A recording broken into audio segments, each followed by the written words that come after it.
मैं प्रथम आया।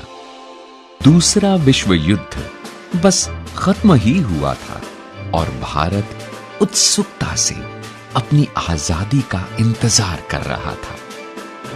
रेडियो पर अक्सर सुनाई देता था कि गांधी जी ने घोषणा की है, भारतवासी अपने भारत का निर्माण खुद करेंगे।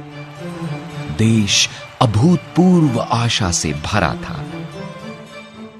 मैं मन ही मन अपने देश के लिए कुछ करना चाहता था। इसके लिए किसी अच्छे विद्यालय में पढ़ना जरूरी था। लेकिन मैं अपने माता पिता से यह बात कहने का साहस नहीं जुटा पाता था, क्योंकि मैं जानता था कि वे मुझे अच्छे विद्यालय में नहीं पढ़ा पाएंगे। एक दिन मुझे अचरज में डालते हुए मेरे पिताजी ने मुझसे कहा, अब्दुल, मैं जानता हूं कि तुम्हारे मन में आगे पढ़ने की कितनी इच्छा है। हम अनपढ़ लोग हैं, लेकिन मैंने और तुम्हारी मां ने तुम्हें लेकर बहुत ऊंचे सपने देखे हैं। तुम फिक्र मत करो, जैसे भी हो हम पैसों का इंतजाम करेंगे ताकि तुम अच्छे विद्यालय में पढ़ सको। रामेश्वरम से दूर समुद्र पार चहल पहल भरे रामनाथपुरम शहर में था द श्वार्ट्ज स्कूल। मेरे भैया मुझे वहां ले गए और मेरा दाखिला करवा दिया। वो बहुत अच्छा विद्यालय था। उन दिनों आजकल की तरह बिजली के पंखे नहीं होते थे।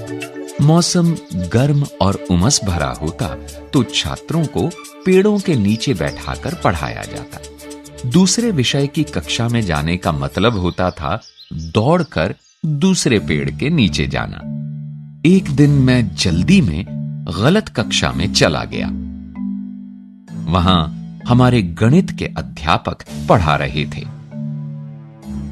वे चश्मे में से मुझे घूरते हुए बोले, अगर तुम सही कक्षा नहीं ढूंढ सकते तो तुम इस विद्यालय में क्या कर रहे हो?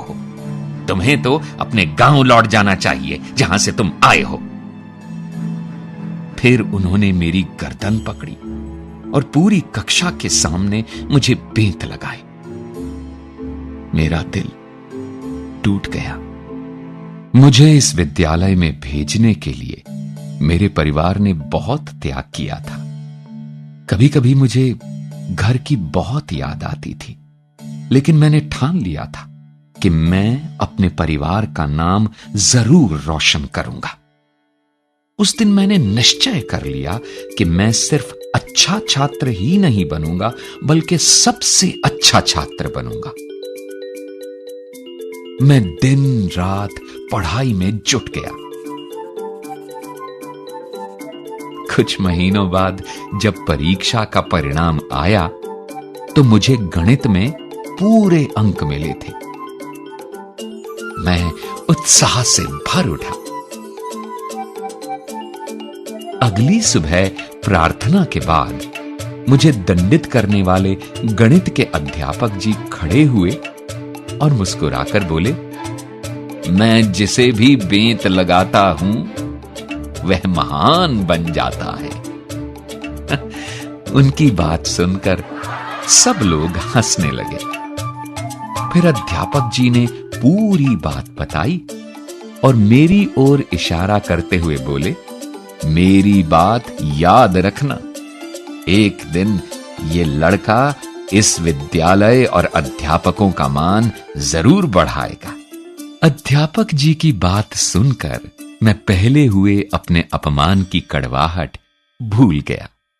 उस सत्र के खत्म होने पर जब मैं अपने घर लौटा तो हमारे परिवार ने बहुत खुशियां मनाई। मेरी मां ने घर पर ही मिठाई बनाई और पिताजी ने पूरे रामेश्वरम में मिठाई बांटी। और उस दिन मुझे लगा कि मैं भी किसी लायक हूं। लेकिन अभी बहुत कुछ पाना बाकी था।